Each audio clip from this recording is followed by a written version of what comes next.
ये कहानी है मेरी, कैसे मेरी ज़िंदगी जन्नत से जहन्नुम बन गई। ये एक लंबी कहानी है, लेकिन मुझे लगता है इसमें सीक्रेट है जो लाजमी बताना चाहिए।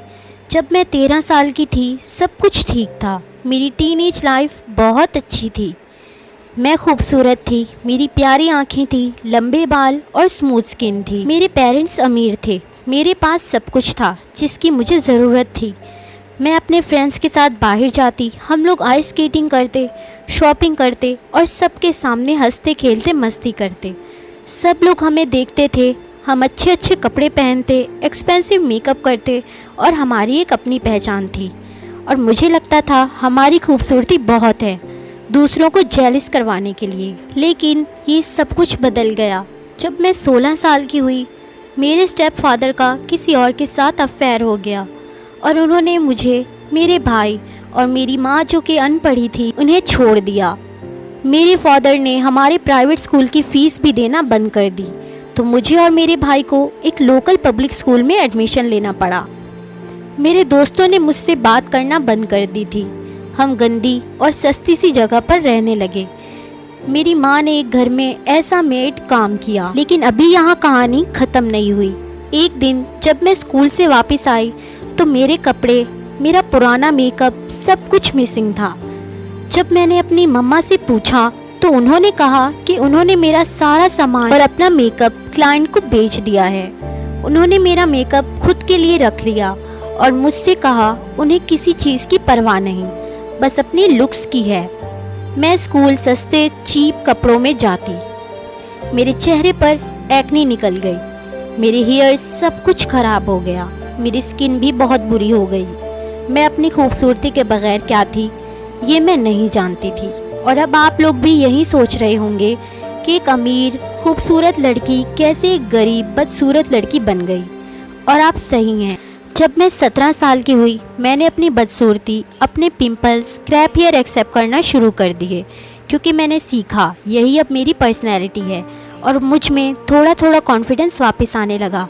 मेरी माँ का सारा कॉन्फिडेंस चला गया और उन्होंने काम करना छोड़ दिया और कहा कि वो बुरी लगती हैं अमीर लोगों के घरों में काम करते हुए, जो कि हमारे घर जैसे दिखते हैं। हम और ज़्यादा गरीब हो गए और होमलेस हो गए। मेरे सगे बाबा स्कॉटलैंड में रहते थे। मेरे भाई को एक रेस्टोरेंट में डिश वॉशर की जॉब मिल गई और वो था जो हमारे लिए सब कुछ कर रहा था। वो हैंडसम था, इंटेलिजेंट, टैलेंटेड था, जबकि मैं और मेरी माँ, हम दोनों बुरे थे। वो काम करता था और हम लोग एक ब्रिज के नीचे सोते थे, जहाँ आदमी आके मुझे हैरास करते थे, सेक्स के लिए फोर्स करते थे और मुझे मारते भी थे। मुझे अपने आप पर तरस आता था। मैं अपनी पर्सनैलिटी के बारे में भूल गई थी। हम अभी भी स्कूल जाते थे और स्कूल में सबको पता था हम होमलेस हैं। वो एक मॉडरेट टाउन था। जिस रेस्टोरेंट में मेरा भाई काम करता था, वहाँ के ओनर ने हमें रेस्टोरेंट के पीछे वाले घर में रहने की इजाज़त दे दी, जो कि कॉकरोच से भरा हुआ था। वहाँ ठंडे पानी के अलावा कुछ नहीं था, इलेक्ट्रिसिटी भी नहीं। मैं खाना चुरा के खाने लगी। हम लोग जॉर्जिया के एक स्मॉल टाउन में थे। एक दिन खाना चोरी करते हुए मैं पकड़ी गई। पुलिस ने मुझ पर रहम खा के मुझे वार्निंग देकर छोड़ दिया। मेरी मम्मा वो मुझे मारती थी और चीखती थी। जब मेरा भाई उनको रोकता तो उससे भी धमकी देती थी। ये सब कुछ 4 मंथ्स तक चलता रहा। एक दिन हमारी मम्मा गायब हो गई। रेस्टोरेंट के ओनर ने कहा कि एक बूढ़ा आदमी मेरी मम्मा को अपनी कार में डाल के ले गया। मेरा भाई और मैं सोचते रहे कि वो वापस आएंगी, लेकिन सालों गुजर गए और वो वापस नहीं आई। हमें ऑनलाइन पता चला कि उनको अरेस्ट कर लिया गया है हीरोइन के केस में। मैं 18 साल की थी और मेरा भाई 16 साल का। जब वो गई थी, मैंने हाई स्कूल से ग्रेजुएशन कर ली थी और अपना सर्टिफिकेट लेके स्कूल से चली गई। मुझे एक ग्रोसरी स्टोर में जॉब मिल गई जो घर से करीब था। मैंने सोचा मैं अपने बाबा के पास वापस जाऊंगी। जब मैं 10 साल की थी, मैंने उनको आखिरी बार देखा था। मैं जानती थी कि इसके लिए मुझे जॉर्जिया से बाहर जाना पड़ेगा। मेरे भाई का हाई स्कूल भी ख़त्म हो गया था और वो भी पास हो गया था और मुझे मेरे बाबा का कॉन्टैक्ट नंबर मिल गया। जब मैंने उनसे बात की, वो बहुत डर गए और कहा काश तुम मुझे ये सब पहले बता देती। उन्होंने फ़ौरन मेरे और मेरे भाई की प्लेन की टिकट्स भेज दी। रेस्टोरेंट के ओनर ने हमारी हेल्प की। 1 वीक में हमारे पासपोर्ट आ गए। जो कि बहुत एक्सपेंसिव थे। उनका एहसान मैं कभी नहीं भूलूंगी। हमने अपने साथ कुछ नहीं लिया, कुछ था ही नहीं लेने के लिए। हमारा प्लेन जैसे एडिनबर्ग में लैंड हुआ, मुझे पहली बार 3 सालों में होप मिला। मैंने शीशा तक नहीं देखा था इतने सालों में। जैसे हम अपने बाबा से एयरपोर्ट पे मिले, मेरे बाबा की आंखें खुली की खुली रह गईं। उन्होंने कहा वो हमसे कांटेक्ट में हमारी मम्मा की वजह से नहीं थे, जो कि सही बात थी। लेकिन उन्हें बहुत अफसोस हुआ हमें छोड़कर। हमारी मम्मा और स्टेप फादर के साथ हम लोग होमलेस लग रहे थे। लोग हमें अजीब नज़रों से देख रहे थे एयरपोर्ट पे, लेकिन अब हमें कोई परवाह नहीं थी। बाबा हमें शॉपिंग मॉल लेके गए, जहाँ से मैंने सस्ते शॉर्ट जीन्स और हुडीज परचेज की। मैं अब हम्बल थी। बाबा ने मुझे मेकअप, ज्वेलरी, अच्छी अच्छी चीज़ें लेकर दी। मैंने गिफ्ट समझकर ले लिया, लेकिन मैंने उनसे कभी नहीं डिमांड की इन चीज़ों की।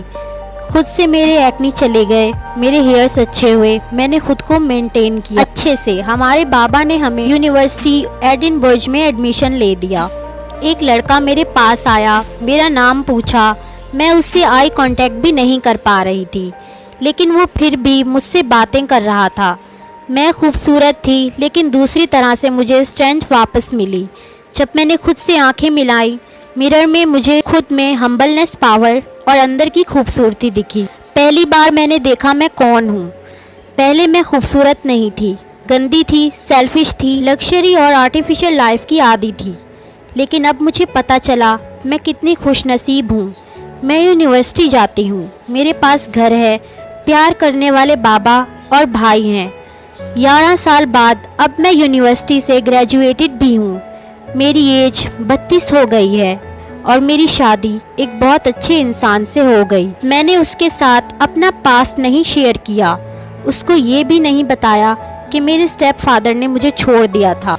ज़्यादती हुई, मैं होमलेस हुई, मुझे मारा गया, अब्यूज़ किया गया। अपना दर्द, गुस्सा, सैडनेस जब मैं सोचती हूँ तो आज भी डर जाती हूँ। कभी कभी मैं सोचती हूँ क्या होता अगर मेरे स्टेप फादर मुझे नहीं छोड़ते, तो मैं आज भी सेल्फिश और पहले जैसी होती।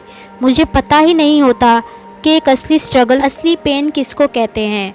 मैं खुश होती हूँ ये सब मेरे साथ हुआ। इस सब ने मुझे ज़िंदगी की कदर करना सिखाई, मुझे स्ट्रॉन्ग और हम्बल बनाया। मैं जानती हूँ मुझे अपने हस्बैंड के साथ ये सब शेयर करना चाहिए, लेकिन मुझे लगता है मैं डर जाती हूँ। उसको बताने से नहीं, मैं डरती हूँ चीखने से। मैं डरती हूँ जब मैं मिरर में देखूंगी तो मुझे वही पिंपल्स, वही उदास लड़की नज़र आएगी जो मुझे डरा देती है। मैं डरती हूँ कि वो वापस ना आ जाए, लेकिन वो मुझे याद करवाती है मैं कौन हूँ। और हो सकता है यही चीज़ मुझे उसको अपना पास्ट बताने में हेल्प करे। मैं कुछ नहीं जानती, बस इतना जानती हूँ ये मेरा सीक्रेट बहुत अच्छा और बुरा है। अच्छा इसलिए क्योंकि मैंने कभी किसी को नहीं बताया, और बुरा भी इसलिए कि मैंने कभी किसी को नहीं बताया। एक डबल एज स्वॉर्ड है ये सीक्रेट। ज़िंदगी चलती रहेगी। तुम्हें जब ज़िंदगी के धक्के लगेंगे तब तुम अच्छे टाइम को अप्रिशिएट करोगे। जब तुम अंधेरे में होगे तब तुम रोशनी को अप्रिशिएट करोगे। इसी का नाम ज़िंदगी है।